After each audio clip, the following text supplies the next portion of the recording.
7.5% இடஒதுக்கீடு உள் இடஒதுக்கீடு கொண்டு வந்தோம்.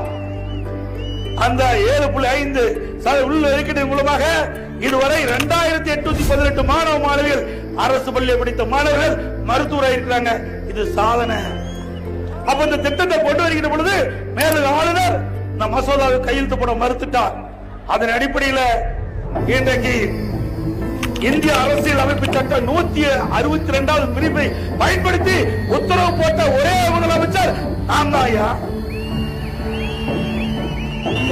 இவ்வளவு வீரம் பேசுறீங்களா?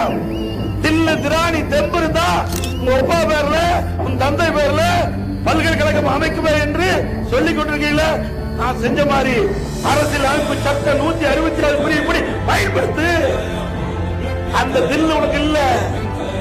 பொம்மை முதலமைச்சர் அனைத்து இந்திய அண்ணா திராவிட முன்னேற்ற கழக அரசு அந்த மாணவ செல்வங்கள் கனவு மருத்துவராக வேண்டும், நனவாக என்பதற்காக கொண்டு வந்த நிறைவேற்றப்பட்ட அரசாங்கம் அண்ணா திமுக. எங்களை பேசுவதற்கு எந்த அருகதையும் இல்லை ஸ்டாலினுக்கு.